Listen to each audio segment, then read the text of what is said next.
This week on the Steam Machine podcast, we found a grimoire. It must have been lost the second time. Cue the music!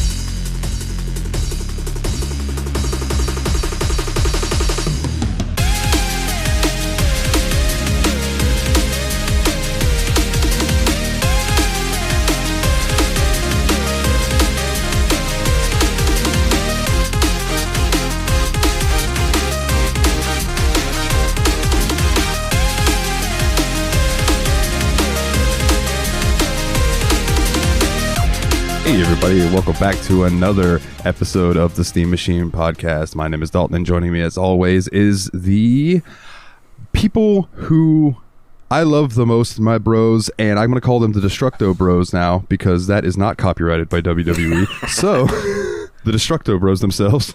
Yo, what's up? It's Nate, y'all. What's up? It's Willie of the Destruct Bros. Just kind of trimming it down.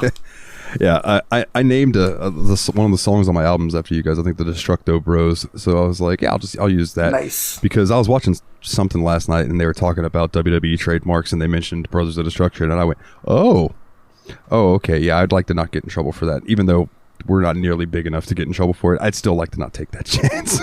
Yeah, they're not quite at the Disney level, but I still don't want to mess with the WWE. Yeah, for sure. We'll get to WWE in a second because I have things to say. But gentlemen, how are you this week? It's been kind of a rough one. Unfortunately, one of my dogs died last night, so I took the day off work and put her in the ground, which was sad. But, I feel good because I feel like she's probably not in pain anymore, so I take solace in that because she was old and kind of miserable. But, it was still sad, but that's part of life. Yeah, and I always try to remember, when a pet goes, it's like, you gave them their best life that they could have had. So, that's all you can do is just give them the best life they can. So, well, thoughts to you, my brother. Thanks, brother.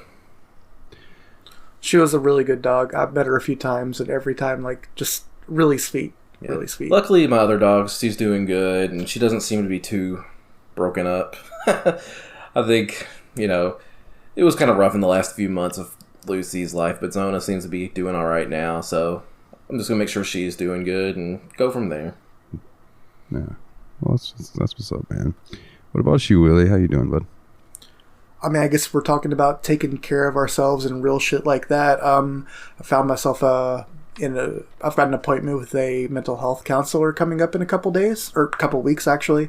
So, that's been good. It's been something that I'd kind of lapsed on for a while and really needed to get attention paid to again. So, kind of looking forward to it. A lot of the advancements in the last few years of medicine, the telehealth and all that, has actually made it a lot more convenient too. Like, they've suspended copay, they've got online things, so the nearest office of this place is 25 minutes away from me, and instead I can just do it from the privacy of my own home, and hopefully that'll work out well for me. I've had really big problems with panic attacks, generalized anxiety disorder, ADHD, and general depression over my years, so I'm really hoping that we can start building something new, and I can, start getting those especially panic attack symptoms dealt with, so I can kind of, get more things done on my day-to-day instead of losing days to panic attacks and then losing weeks to freaking out that I lost days. Yeah, for sure, man. I really thought that it was cool, when COVID started, that the initiative, I think it was called BetterHelp or Better Health, one of the two.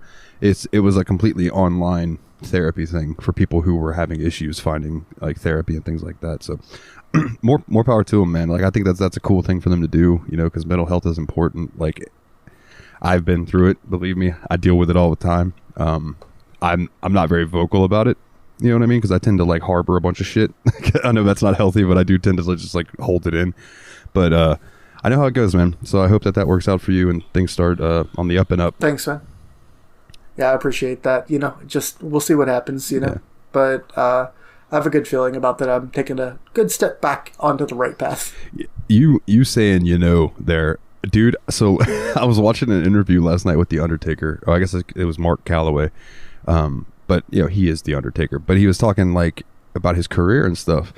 And if you would have taken a shot every time Undertaker said, you would have been dead 20 minutes in. Like, that man says, as much as Jeff Jarrett says, and that's a lot, dude. It cracked me up. But I get it though, because like those older guys are probably like, when they're talking, like in their head, they're like battling. Well, should I be talking about this, or should I keep kayfabe? Like, even though kayfabe's dead, it's like they're like the last of the Mohicans in a sense of that, era. And it's funny, like seeing him conflict with himself, and he'll be like, "Oh yeah, I'll talk about it." And he'll start talking about it. It just cracks me up. So I downloaded this week, actually yesterday. I've been waiting patiently. WWE 2K22 came out. And 2K20 was horrendous. It was fun, don't get me wrong. I still put in like 200 hours into it, but the game crashed all the time, right? And so far in 2K22, it's crashed once on me, but I feel like it was my fault because I was like doing a bunch of things at once, and I think it just slowed up and crashed, like my computer, not the game itself.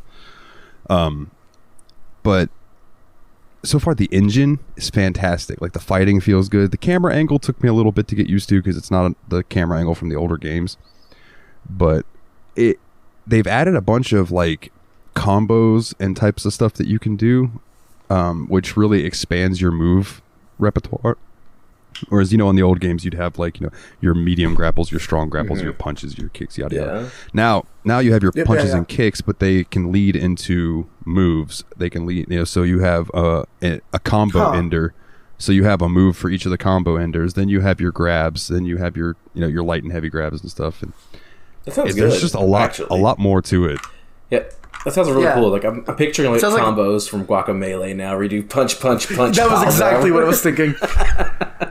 Yeah, it's not far off. You know what I mean? Like, because the way, so X this is an Xbox controller that I'm talking about. So like X, which I guess would be square on a PlayStation controller, is your light attack. A or X on whatever controller you're using. A is the heavy attack, and then B is your grab. Okay, that feels comfortable. And then like, yeah. So you might do that. Actually seems like really sensible. X X A B. And your guy will be like punch, punch, stronger punch, and then he'll grab him and go into a move or whatever. It's really quite fun. That actually sounds surprisingly intuitive. Some of the things, like, so the entrance creator, I feel like got dumbed down a little bit, because in the older games you could really do a custom entrance where like you could put together different superstar stuff and do pyro and all of that.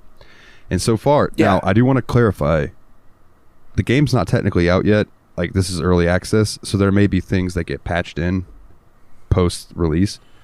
Wait, so is this like an early beta? No. It's because I pre-ordered it. I got 3 days of early access before it drops. Gotcha. Okay. So, there might be a day one patch based on early access, the 3 days early access, that kind of thing. Just little things.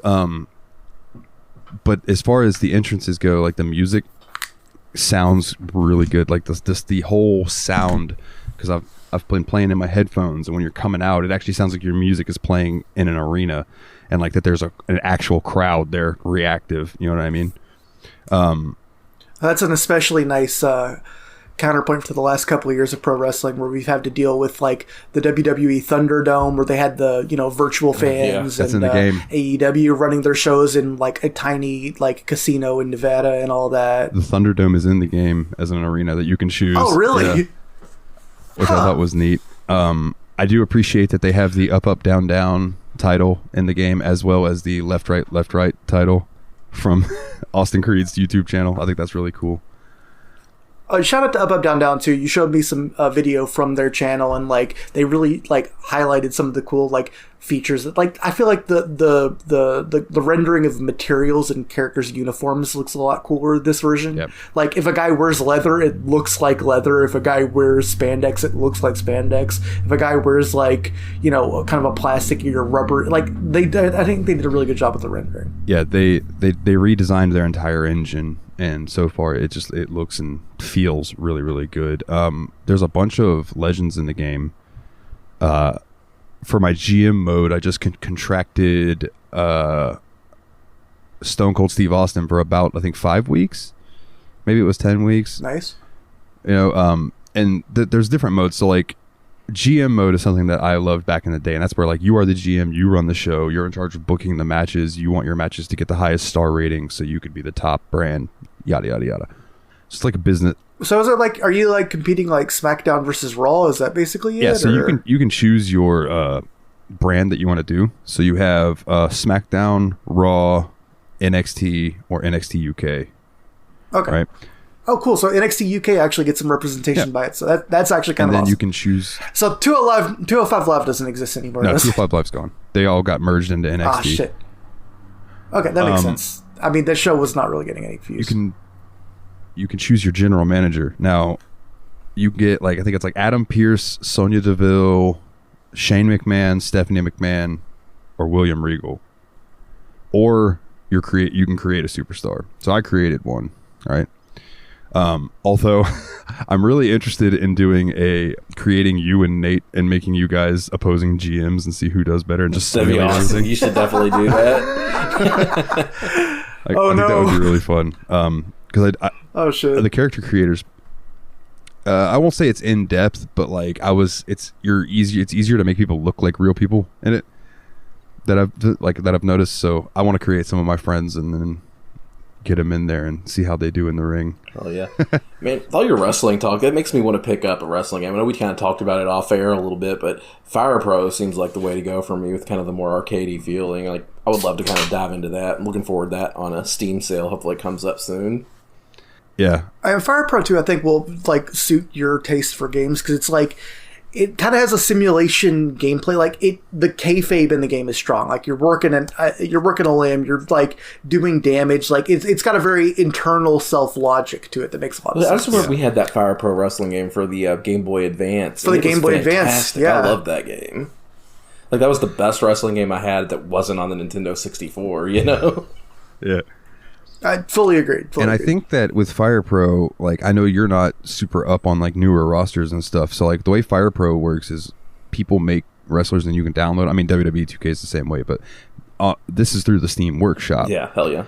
And you can go into the workshop and find a compilation, I think it's called, of say WCW wrestlers from 95 to 99 or something like that. Yeah. And I will totally do that.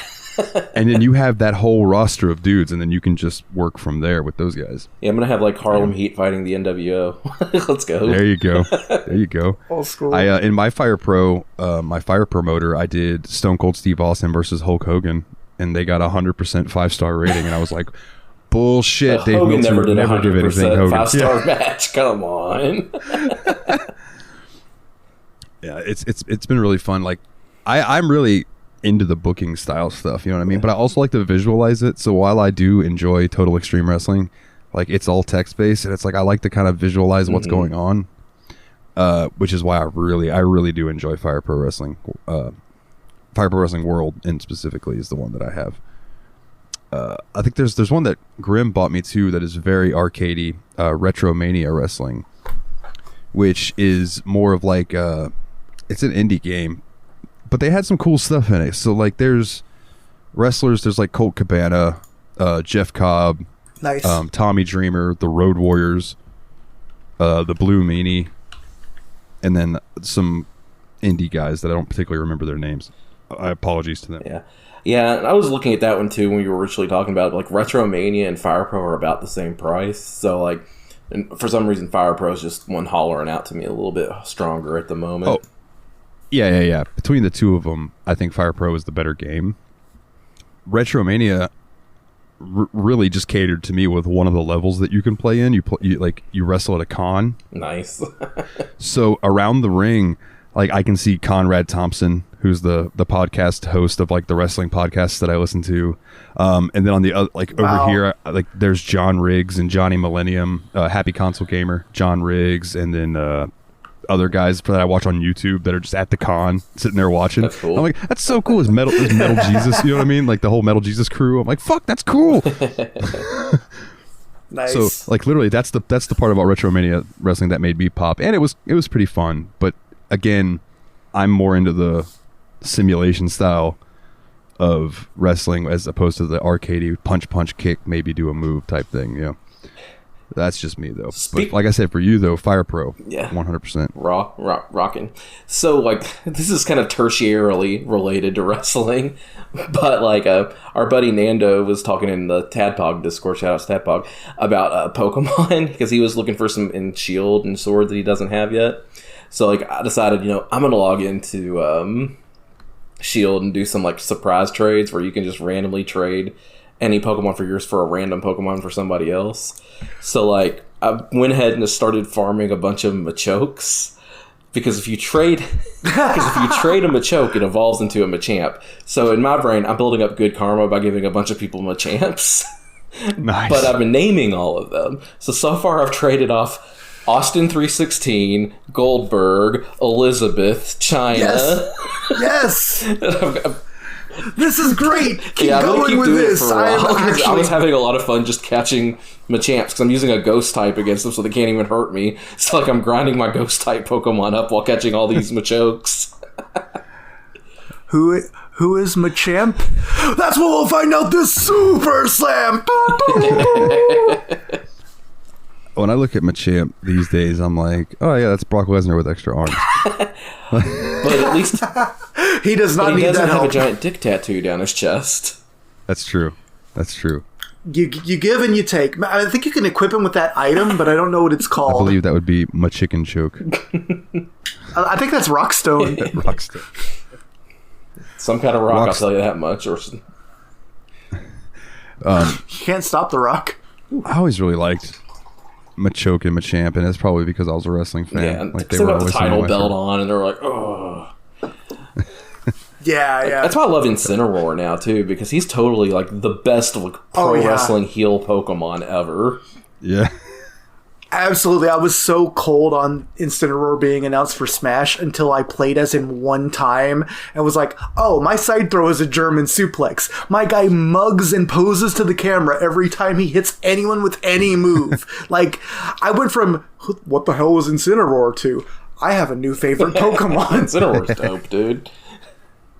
Yeah, for sure. Speaking of Pokemon, I know I talked about this with James on the JRPG report, but I haven't gotten y'all's opinions on it. Scarlet and Violet got announced. Oh yeah, we haven't talked about that yet, That's have right. we? No. Shit, I don't think so. When I watched that trailer, I was assuming it was going to be like another spin-off game, And it seems a little soon, doesn't when it? it revealed to be the next generation, I was like, wow. I'm not sure what to think about it yet. It looks like from the trailer they added a bunch of textures to the Pokemon models, which if you looked at like Seviper and I think it was Magnemite in the trailer, they looked fantastic. I'm hoping that comes to fruition with more textures on the more Pokemon.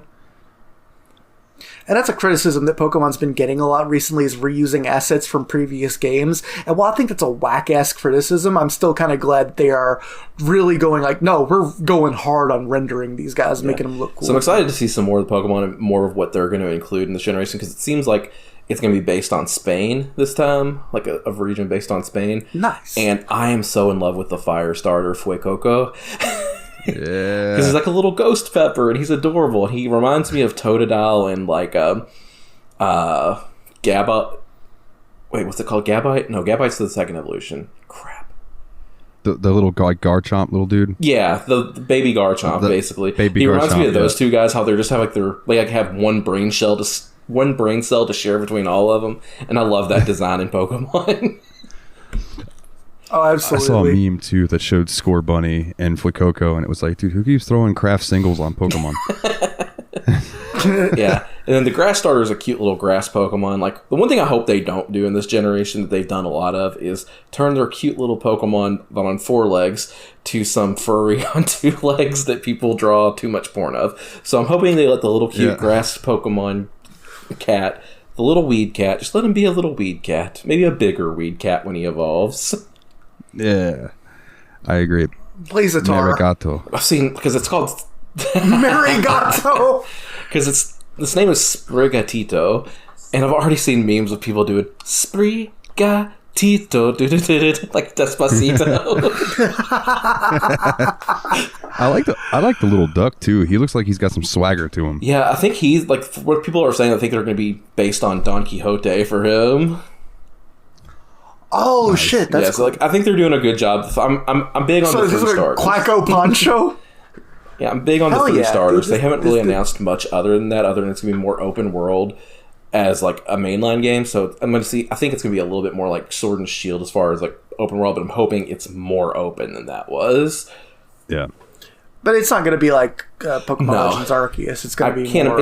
I imagine it's gonna have More like, most of the traditional. same like game mechanics as like your mainline games, but just hopefully they open up the world a little bit and the models so far look good. If they continue down that line, I think they're gonna have a good game on their hands again.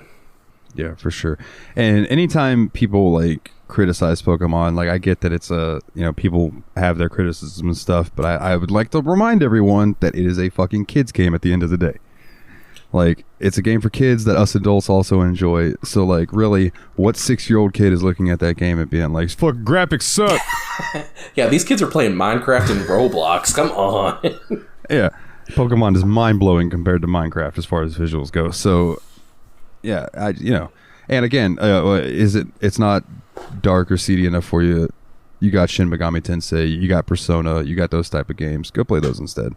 Like, those... That's a wild point, though, because I didn't even think about it. But, like, I think kids today, like, these retro aesthetics, we grew up with them as limitations, but now it's just stylistic. Things like Minecraft and Roblox and stuff, it just looks cool. It looks video game-esque. It's like when people who grew up after the invention of the cassette tape still collect vinyls, you know? Like, it's just appreciating the medium. And I think that... your Pokemon can succeed on its own level as a Pokemon game. You don't have to be like, oh no, this is Pokemon, but it looks like, 2050's vision of Call of Duty, you know? And like I've seen online too, and this is a thing that I talked about with James as well, is the Final Fantasy VI, the Pixel remaster or whatever. Like, okay, so I understand the version that I have on Steam is like the PC port of the mobile version of the game or whatever. And like, I don't have that nostalgia with Final Fantasy VI, so when I see these sprites and stuff that are the PC version, I'm like, well, they don't look bad to me. They're a little weird and like washed out looking a little bit, but I mean, that is what it is. And now the Pixel remaster comes out and it looks good and everything, but people are complaining about the text. Yeah. And I'm like, I will say that I did find the narrow font a little hard to read when I put it on my alternate screen. Like, I was trying to watch Grim stream the game a while back, and I was having a little trouble reading the text. But that's only because I put it on my distant screen over here. I've had the opposite experience on me. the things that I've seen is that like I can read it easier than I can Super Nintendo font because it's just like less, I guess, grainy. I don't know the word to use. Less pixelated looking. It's just easier on my eyes personally, and I might be the minority in that, but I just don't see why people have been complaining. And it's like, it goes back to, I think it's a more attractive font for sure. I think it's a better. I think people font. just like to complain that things aren't what they have when they were a kid, or they're not the shiniest, fanciest thing in the room. Like, I've seen tons of complaints about Elden Ring. I mean, and that game's like one of the most well-regarded games out right now. So I'm just like, everybody just wants to complain. Just enjoy what you enjoy and let people enjoy what they enjoy. Good God. Yeah. There have been people that have been weird about the UI in Elden Ring, despite the fact that it's... I mean, maybe it's not despite. Maybe it's because it's basically the same UI as they've been using since Dark Souls 1, or probably since Demon Souls. I didn't play Demon Souls. But, like, it is literally crystal clear what's going on as long as you've played the game, or as long as you're paying attention to the game you're playing. Dude, if it ain't broke, don't fix it. Right. You know what I mean? And that another one that I've seen people bitching about is I mean, do you want quest markers all over the place and make it look like a fucking, like, do you want it, I don't know, like, it wilds me out, because it's like, you want it to look like Skyrim with quest markers and directions and compasses all over the place, because that's not the way of that game series. It's supposed to be a weird, lonely exploration through a dead world. Yeah, and nobody... it's less dead than the Dark Souls world, but it's still a weird, dead world. Nobody bitched about Ghost of Tsushima using wind in the direction of the winds. The way the leaves are blowing is the direction you're supposed to go. Like, Elden Ring has a thing where when you find a new little... I don't remember what it's called, but it's like a save point. A little, like, campfire, if you will. Whatever the bonfire equivalent is called in this game, golden trail of stuff that like floats up and then floats off into a direction, and it's like that's probably the direction that you should go for your next wherever you need to go. And it's like, it's not hard to figure that out, but people just want things handed to them and whatever. I mean, Again, to each their own. And I'm not going to say, like, I don't think everyone should have to play this kind of game. Like, if you don't enjoy this kind of experience in a game, then don't play it. But I don't think it's, like, objectively bad just because you don't like that kind of game. Like, I get that there are people that are tired of Souls-like games because that's become a big indie thing. It's like half people want to make Souls-like games despite not knowing what the fuck makes a Souls game good. And, like, they're not all Dead Cells. A lot of the games that are trying to be Souls-like are just, we're a badly explained game that punishes you for playing it badly. Yeah. So I get people getting tired of that. But, like, fucking, that's not what Elden Ring is. It looks like a really, really well-crafted game. And I haven't personally played it, but I've watched enough people play it that it's like, if you have basic sense of what's going on, you should understand the game. And probably the biggest example of this that we're talking about that I've seen recently is when the Chrono Cross remaster got announced, and people were immediately like, "Oh, this doesn't look that good. I mean, you can like yada, it doesn't look that great." I'm like, "Really? Because have you played the PlayStation 1 version recently? Because it looks a lot fucking better than the PlayStation 1 version." I think that goes back to us, like where we said we overestimated what we remember the PlayStation 1 looking like, because when we were talking about Crash Bandicoot, Crash Bandicoot, we overestimate what that looked like because these remakes look like to us now what they looked like to us when we were that age. Yeah, exactly. Because I mean, back then that was cutting edge, that was top of the line. You know what I mean? Unless you had a $5,000 computer or whatever. I will say I don't think they did as. And by the way, I just want to say shout outs to the directors of both the Crash Bandicoot remakes and Quake for making those games look like the way we remembered them. Like, that was incredible artistic direction. Yeah, for sure. And I will say I don't think that Chrono Cross remake did as much as Crash Bandicoot did as far as updating graphics. But I might be misremembering that too. But I do think the Crash remakes look way better than the Chrono Cross remake. But Oh yeah, the Chrono Cross thing is a remaster. Yeah. So like not a remake, so that's a big difference. Crashed, yeah, they built it up from the ground. Like, yeah, and I don't know. I just think again, I think people just really like to complain, and there is a big sect of gaming fans that will never be happy. Well, I can't argue that gamers don't like to complain because I'm on a gaming podcast, and though about 3/4 of the time I have mostly good things to say about games, I feel like occasionally I just bitch the entire episode. And right now I'm bitching about other people bitching. So you know what? Sometimes it feels good to just be like disagreeable. But like, I still don't, I have to completely reiterate, I do not think my opinions are objective in any way. I think if someone is having fun and they're having fun doing something I didn't have fun with, I'm not saying, oh, you shouldn't have had fun. That's a mistake. All I'm saying is I didn't enjoy the thing as much as that's like when y'all played Battleship Brigade and I did not enjoy the game like at all, and y'all both liked it. I'm like, I wasn't telling you guys you're wrong because you liked that game. It was like, it wasn't for me. Yeah, and that's my main complaint is like, people can have the opinions that they want. Like, I don't give a fuck, but don't tell me that like I'm an idiot because I like the game just because you don't like it. It's like, well, where the fuck do you get off? You know, like I put on. And plus, everyone has their moment where it's like everyone has this movie that they'll agree is the stupidest movie they've ever seen, but it is just their popcorn film, Borat. Their summer action movie where you turn your brain off. Borat. That's for me. Borat. I didn't do it for me, but continue. No, I'm just saying, like, everyone has a movie that they think is like objectively bad, but they enjoyed it regardless because it's just like it resonated with them, even though it shouldn't have done. Yeah, you know, damned. Yeah, for sure. Well, I mean, I think Queen of the Damned has some. You could make some objective arguments for Queen of the Damned. You could say that the soundtrack was a really interesting experiment. I love it, but people shit on that movie. Aaliyah was a really interesting actor. I don't know. Fucking, there's a lot of cool shit you could say about Queen of the Damned, but yeah, most people do not think it is an objectively great movie. And like, I think that that's true of a lot of us. We have our not even guilty pleasure, our anti-guilty pleasure, our prideful pleasure. It's a good band name, Prideful Pleasure. Oh shit, yeah, it is. Trademark Steam Machine Podcast. TM, this time we're not trademarking anyone else's material. We're not doing Arceus Survival Evolved. This one's ours. Yeah. Uh-oh, guys, Dalton's dying again. Oh god. Oh, I breathed in some spit when I laughed there. That's what happened to you last week, and you ended up 2 minutes incapacitated. I'm all right. Oh, man. Well, I don't particularly have a ton more to dive into this week. I do want to, at the top, give a shout-out. I'll do the Patreon spiel later, but I don't want to forget.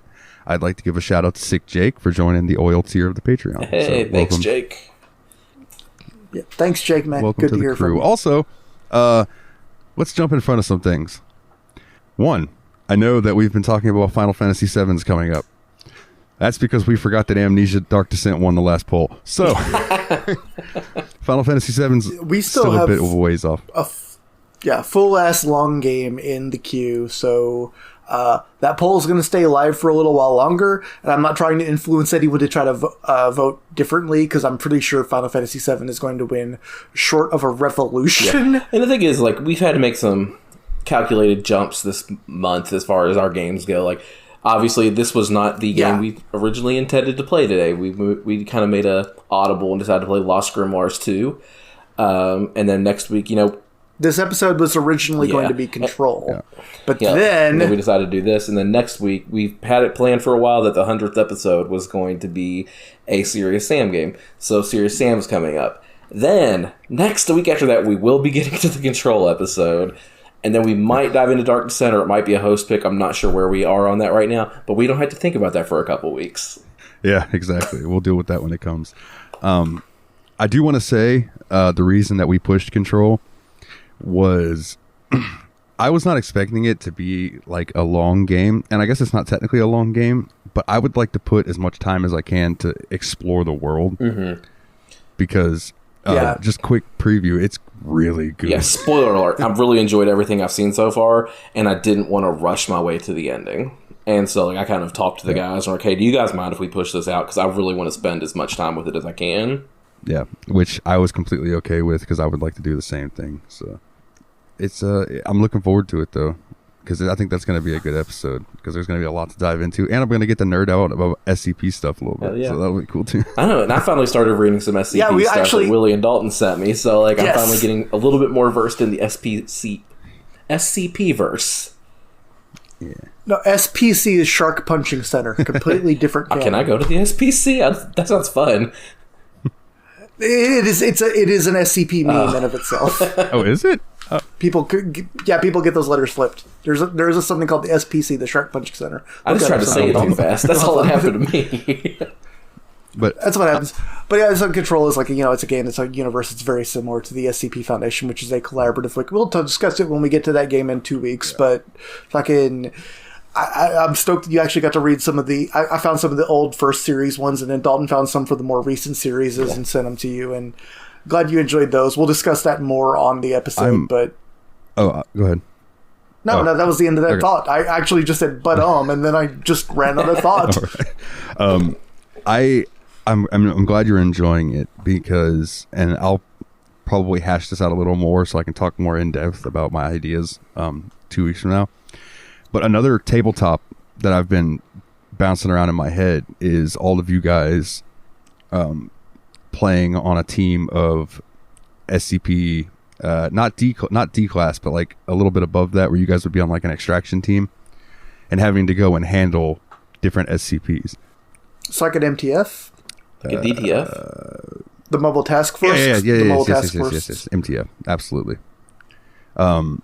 So not researcher level, but not D class, the more militarized medium. Yeah, you guys go in and, figure out what it is, try to capture it, all that jazz. Like, I think that would be a cool idea because each week could be a one-off, or, maybe a two-parter type thing where, maybe they didn't get it. What'll happen next week? Find out. Yeah. That kind of thing. Considering the high lethality of SCP, I also think it wouldn't be a bad idea to use like a paranoia type thing and have us roll up new characters each week. And that's the thing that I was thinking about too, is how, like, what TTRPG system to use for it. So I'll hash all that out. But that's just an idea that's been floating around my head. And now that Nate's like, oh yeah, these are actually pretty cool, I'm like, cool. I'm gonna start putting thought into this now. But yeah, so that's basically why we're doing this episode on Lost Grimoires 2, Shard of Mystery, which I think is a good way to segue into the O-dubs. O-dubs. That doesn't exist. But So let's, yeah. Here's the I problem. did find femalevillains.fandom.com, and they have a little page on the villain from this game, but it also gives a quick description of the game. So, Lost Grimoires 2, The Shard of Mystery, is a game set in a fantasy kingdom that has been attacked by a powerful and vile witch named Drosera. After a long, hard Drosera.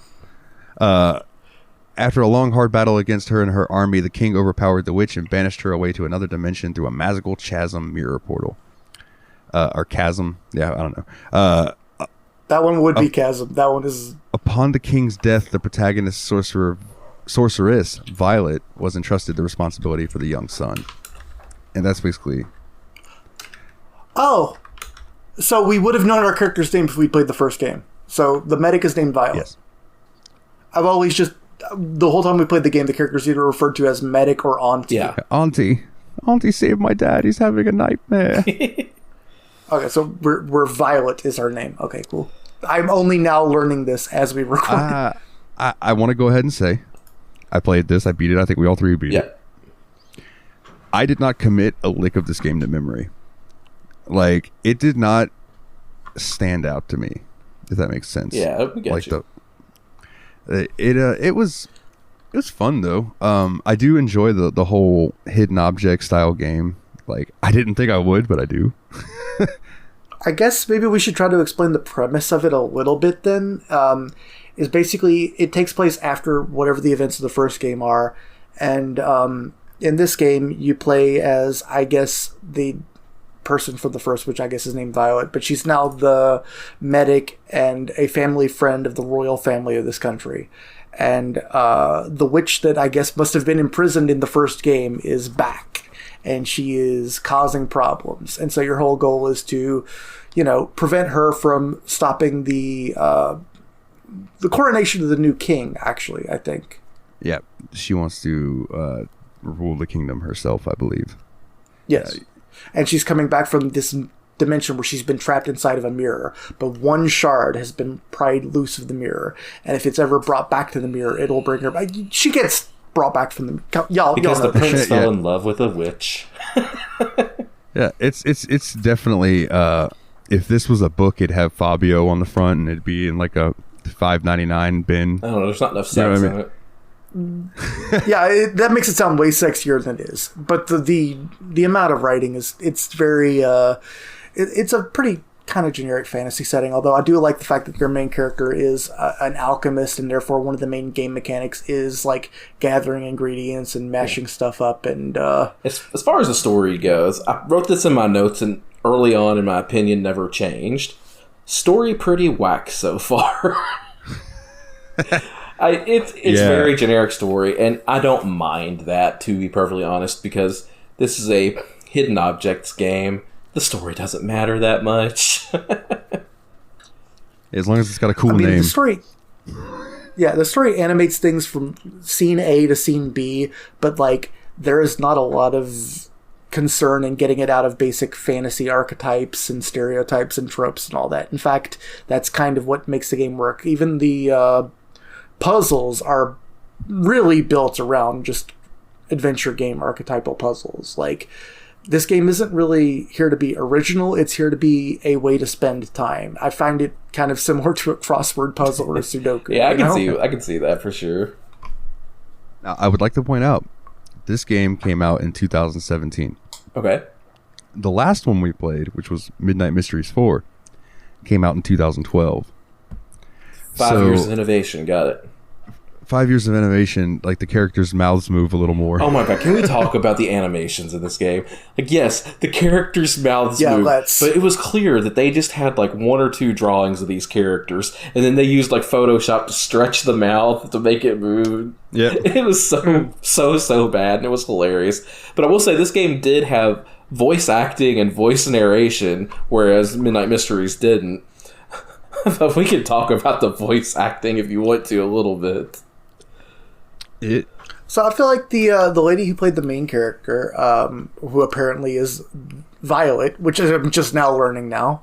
But I mentally referred to her as the medic the whole time I was playing, because she was the medic to the king as he was dying. The king dies in episode 1 of the game after you build him a potion, by the way, which is not a great feedback for, doing that whole puzzle. Like, you make him medicine and he just fucking dies. Cool. But this is sounding like I'm going to get a lot more negative about this game than I am. I don't know. I thought that the voice actor that played the medic was a really nice storybook voice. She kind of had this really calming narrative tone that she used that was pretty nice. And then there was pretty much everyone else. I was about to say, Prince Fern was the one that stood out to me, that I was like, oh man. Adult Prince Fern. Child Prince Fern was different, but... Yeah. Child Prince Fern, by the way, was played by the same person as played Rose, who I also thought did acting. Yeah, they both acted. Everyone else, like the guards and Fern, did not. Like, there's a part at the end of the game, I don't care, spoilers if you want, where you're trying to drive a ship and you're having to, like, turn the wheel really fast to avoid icebergs. And every time, Fern comes on and goes, "Be careful, the crystal thorn is approaching. Turn the wheel, Auntie, quick." Turn the wheel, Auntie, quick. Yeah. Oh my god, I heard this so many times. It was so bad, but like, and it did it every time, and you had to do this turn like 7 or 8 times. It was just like, shut up, Fern. And I in my mind, I was comparing this to Midnight Mysteries 4, and in my opinion, dude, this game tried to do more than it needed to. Like, the ship steering section, while cool in theory, was odd, to say the least. Did you have an issue in that section? Because, like, what it basically made you do was, like, click left or right. But when it did that, did you have trouble getting your mouse to appear on the screen so you could click the left and right? Yeah. Absolutely. After you clicked it, it would, like, disappear for, like, 2 full seconds. And not only that, sometimes it'd be like, you need to turn left or right, but they didn't give you enough time.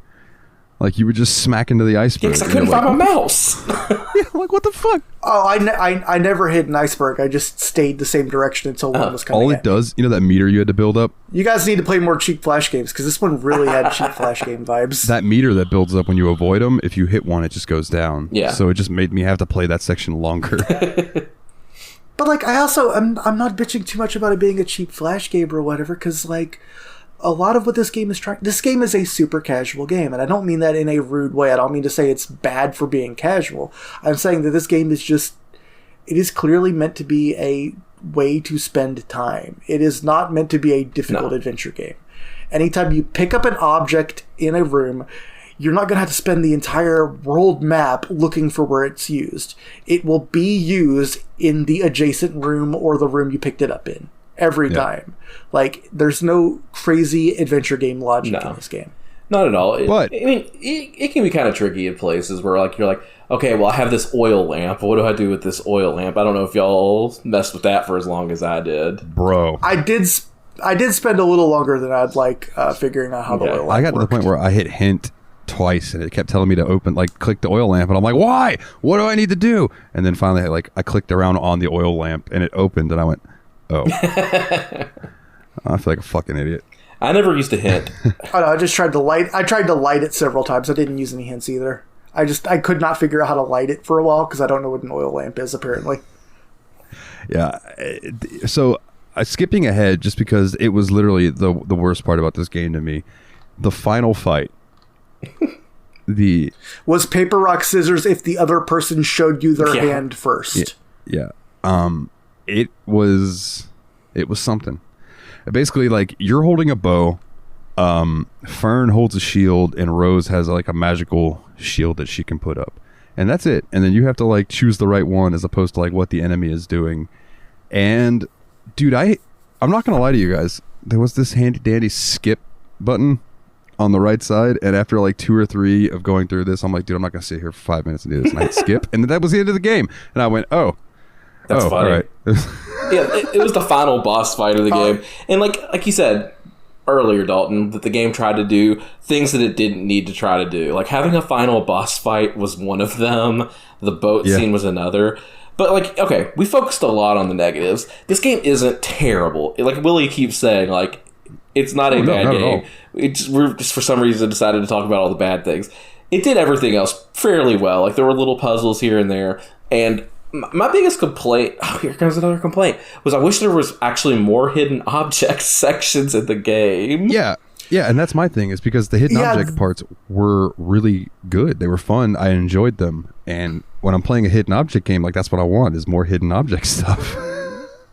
Yeah, there were like a few hidden object screens, but I would say the hidden object screens were like 6 screens out of, compared to normal navigation screens of the game, there were 27 of them, because that's how many roses there were in the game. So, like, it's a hidden object game that less than 20% of it is hidden object games. But it has a ton of different mini games. Here's the problem, is those mini games are really basic other games. Like, when you're doing the alchemy, for instance, you put together, all the items, and it has you do, like, a connect dots. Like, if you've ever played the mobile game Best Fiends, it is almost exactly the same thing as Best Fiends. It made me think of Bejeweled. And then... Yeah, I mean, it was a little. It wasn't like sloppy like Bejeweled, but it was like draw a line match thing. So yeah, I could see that. And then like when you're working on the amulet, once you've got all four of the elements to the amulet, it has you do like a kind of para-elemental puzzle, and it's basically the exact same thing as the mobile game. Do you know what it reminded me of? Do y'all remember? I don't remember what this thing was called, but there was an internet like game where you could like drag like water into water, which would make like river, and then you could drag. That was Doodle God. Okay. Yeah, that is the thing you're thinking of. Yeah, it was a Flash game, and also it was actually kind of nice. But then, like when you got to the maze in the garden, that was basically a really simple Sokoban. Did y'all mess up on those puzzles? What's the Sokoban puzzles? Because they were the easiest.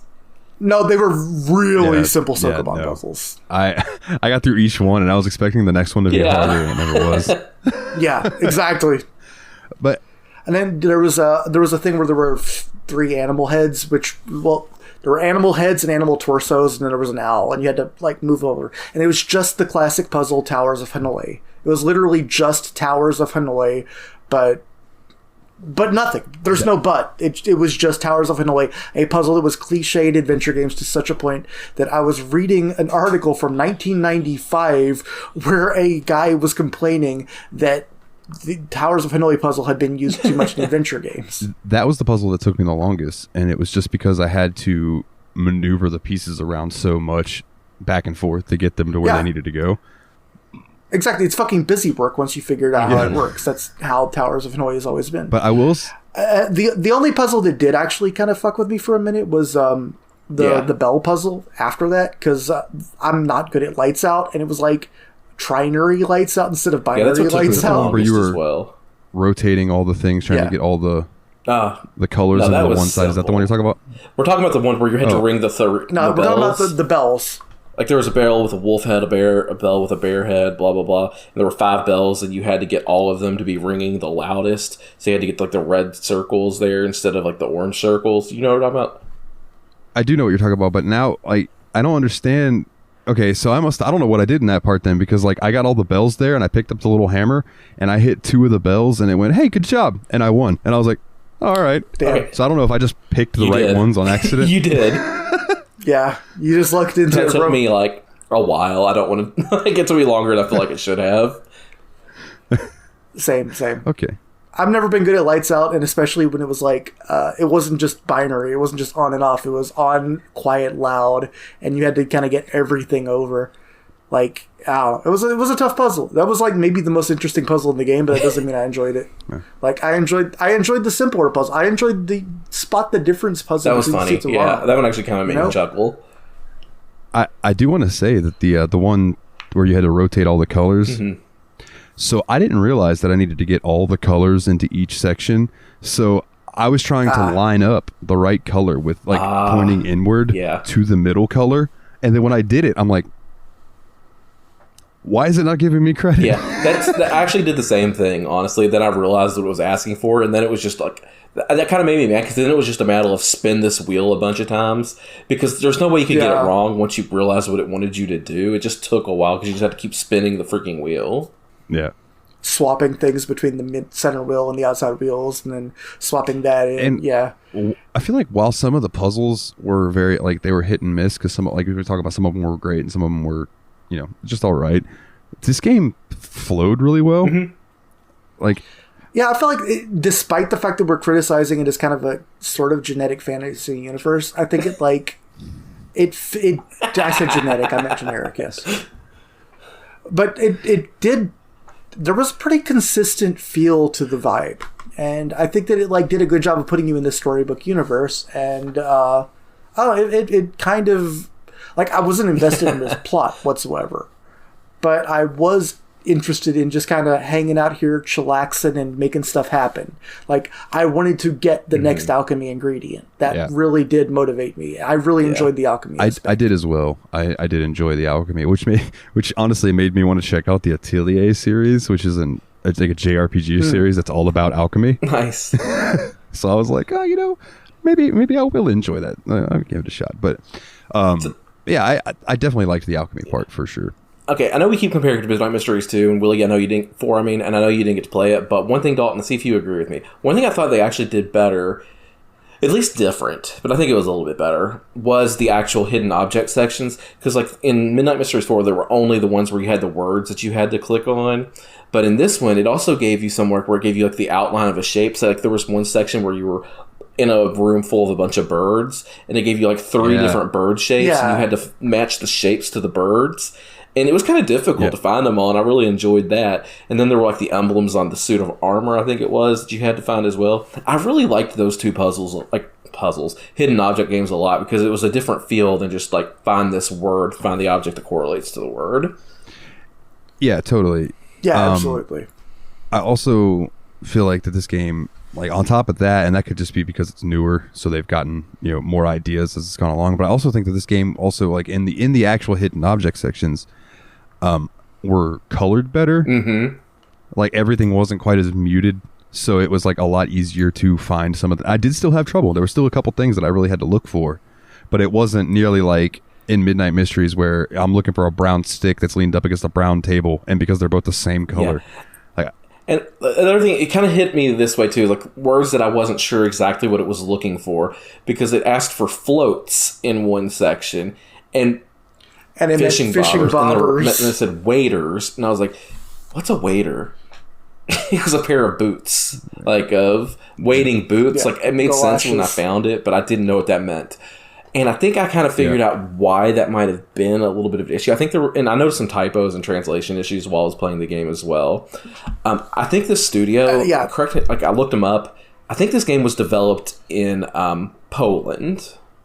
Okay, that was exactly what I got from the end credits too. Is I was almost certain that those were I looked up the developer, not the publisher, but the developer. From what I could tell, like it didn't specifically say it, but I looked up the SPAZOO or whatever that meant, and it's something Polish. So I'm pretty sure this game is Polish originally.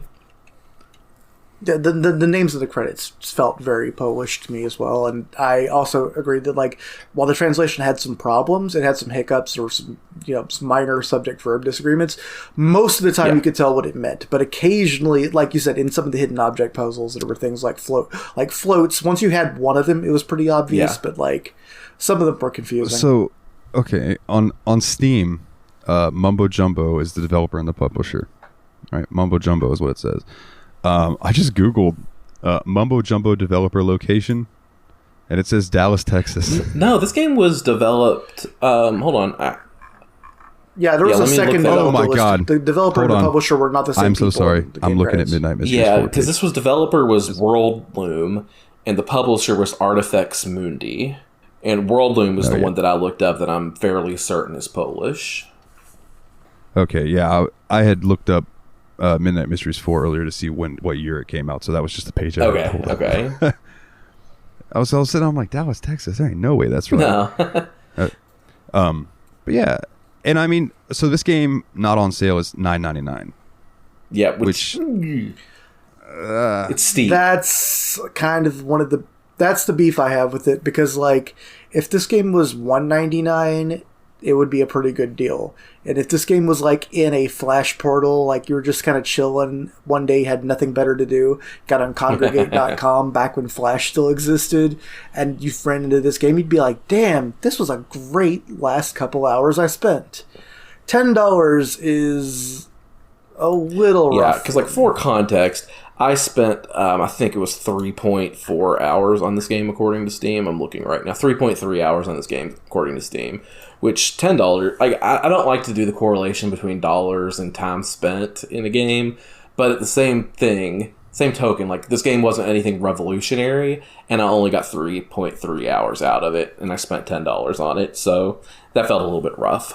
Well, I didn't spend that much. I got a Steam key from a mystery box, but you get what I mean.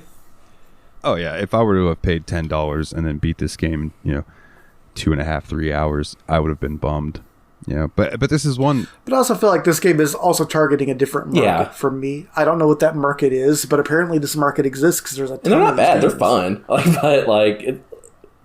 No, I did it. I ultimately had a pretty good time. Like, no matter how much negative stuff I'm saying, like, just some of the voice acting was bad. I think they used a lot of cliche puzzles. It's supposed to be a little cliche because this game is not made to be like it's not Elden Ring. It's not your obsession for the next 5 months. This game is here to just be like a way to whittle away some time. Like, when I said it was a crossword puzzle or a Sudoku earlier, I was kind of joking, but I actually think that's pretty much what they're going for. It's got a mostly positive rating. I think it deserves it. I feel like that's fair. Yeah. But again, I'd probably, like, if this game interests you from what we're saying, like, I would wishlist it. Yeah. Catch it on a sale. Wait for it to drop. I'm not going to pay full price for Fire Pro Wrestling. You don't pay full price for this. Yeah, absolutely. I will say that I thought it was an interesting choice of them that when you beat the game, instead of taking you back to the main menu, they take you to hey, here's all our other games that you can buy and play. Yeah, that was wacky. So I was like scrolling through them. And of course, I'm like, are these just like playable? So I clicked one and it was like, took me to the page and it was like $9.99. Nope, never mind. Also, when it rolled credits, you had to click out because it just re-rolled credits over and over if you didn't click out of it. I think I watched the credits twice on accident because of that. I'll give them credit though, just real quick, about the animations. I'll give them credit for trying, like, to do something, or like instead, like, in Midnight Mysteries, again, we're comparing it, but that's our only comparison that we have.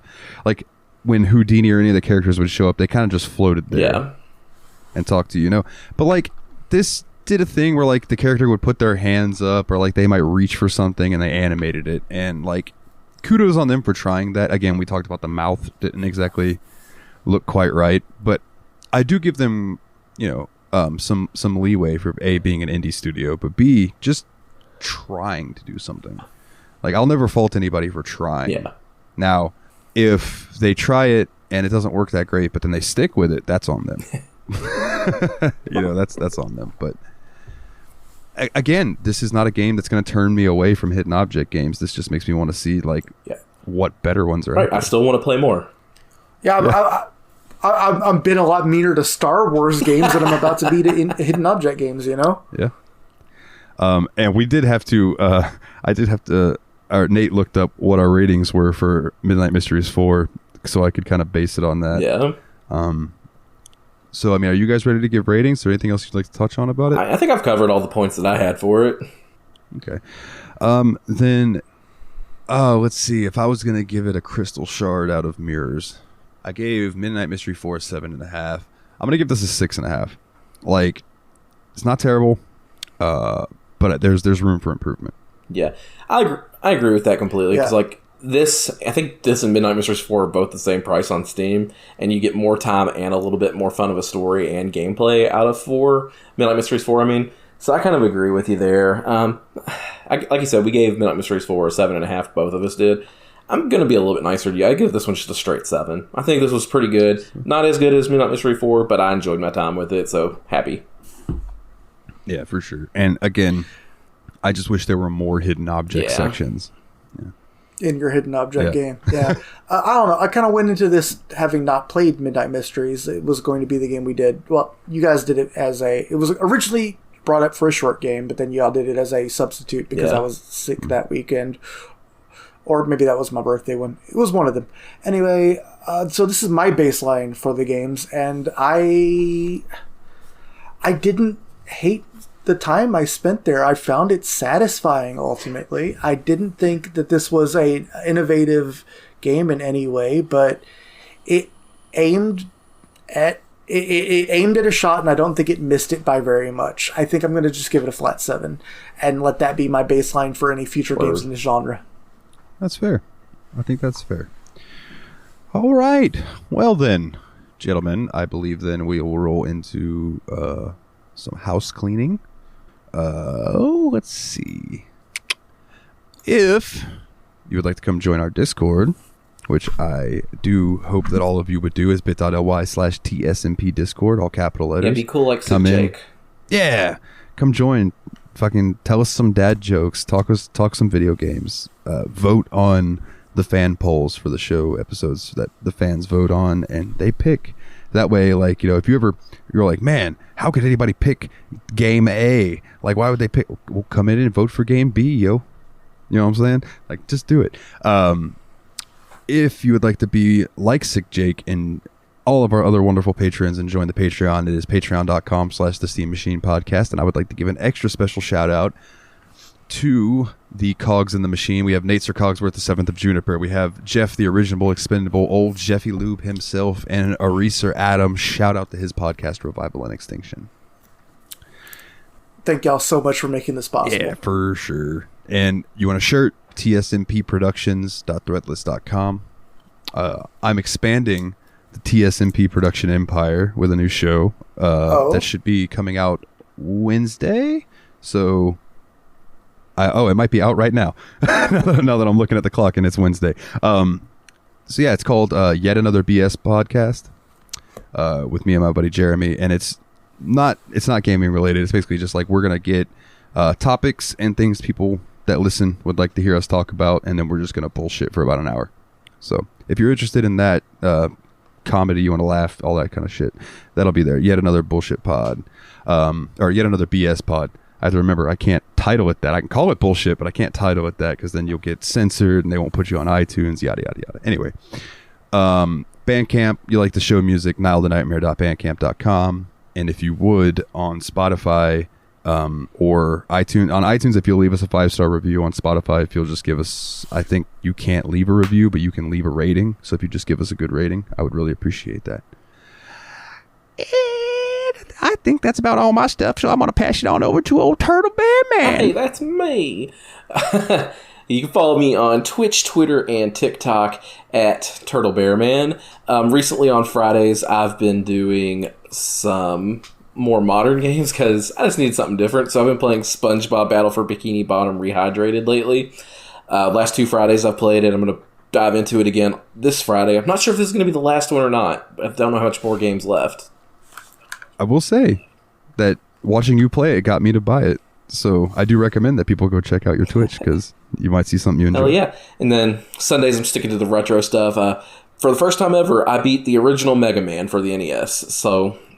Woo! So it's good times. Nice, great. So I've got some more games coming up. I think I'm going to do Mega Man 4 this Sunday, and then some cool games that I've picked up recently I might get into soon would be like Werewolf, Werewolf the Last Warrior, and Gargoyle's Quest 2 are a couple I've picked up fairly recently that I'm looking forward to playing. So, and I might get back into doing some speedruns soon. We'll see what happens. I have never... I didn't know you didn't own Gargoyle's Quest 2. I thought I've seen you play that game before. That's an expensive game. Oh, is it shit? I've never heard of Werewolf the Last Warrior. What is that? It's one that I found fairly recently because like I have my EverDrive, and it's like kind of like a platform beat 'em up kind of game for the NES that I haven't spent any time with really. I've played like the first stage of it, and I'm kind of interested in seeing how this game plays out. So I'm interested in it. It's pretty neat. I mean, with a name like that, I figured it'd be a hidden object. Nice. But no, that does sound cool. I like the name of that a lot. And I don't know if we brought that up this episode, but we have had this conversation amongst us in our chat that hidden object games have the coolest fucking names. Yeah, they do. But to be a hidden object game, it's like, you know, you think it's going to be this massive sprawling fantasy RPG or like adventure game, and no, it's just a hidden object game. But it's got a cool ass title. Oh, yeah. But cool, man. Willie? Or did you finish doing your plugs? Yeah, I'm sorry, done. I kind of interrupted you. Okay. I just want to make sure. Willie, is there anything you'd like to plug or tell anybody to go fuck themselves? You know, like anything? I would like to give props to William Regal for headbutting the shit out of Jon Moxley really hard to the point where Moxley's own blood was visible on his Regal's face. That is. This Sunday at... Yeah. Yes, on Regal's own face this Sunday. It is so cool to see Regal, who is a guy that I knew hit hard as hell in the 90s, and he's still fucking stiffing people in the ring to this day. Yeah. And I was happy to see him get signed with AEW when he got released from WWE. I had no idea he was going over there, and I was kind of bummed that he got let out after being such a huge pillar of NXT. But, like, I'm so stoked that he showed up there, and, you know, I don't know, just old school love for him, man. Absolutely. I want to throw out there to anybody as a recommendation based on what you just said. If you're one of those people who's like, oh, wrestling's fake, that shit's bullshit, I want you to go watch a match between William Regal and Finlay. Oh, God. Oh, shit. Finlay would have been the exact guy I would have recommended. Dude. Those dudes. Dude, they beat the fuck out of each other. They reveled in it. Wasn't one of them Irish and one of them British, so doesn't it make a lot of sense? Yeah. Yeah. They literally would just beat the fuck out of each other, and it was wild to watch. You know, it's like one of those things where people are like, oh, that kind of looked real. It's like, oh no, he literally just punched that guy in the face, and now he's punching him in the face, and they're just beating the shit out of each other. And the best part is you can tell they love it. They just they enjoy it so much. It just wasn't that so Finlay's good. thing? My name's Fit Finlay, and I love to fight. I think that was his thing. Yes. But yeah, all right. Well, gentlemen, another successful episode next week. Episode 100. That's fucking wild to me, dude. Congrats, man. I know we haven't been there the whole time, but you have, and that's a lot of episodes, my dude. It is a lot. Happy to join you in the solid hundo. Yeah, man. It'll be a good episode next week. I think Jeff's going to join us, but like that hasn't been cemented yet, so we'll find out. We might have Jeff, we might not. I don't know. I'll have to talk to him. But next week, Serious Sam, the Second Encounter, which, by the way, listeners, I learned has a 16-player co-op campaign. So if any of you listeners want to fuck some shit up, let me know. But yeah, for the Destructo Bros, Willie and Nate, I'm Dalton, and as always, guys, take it easy.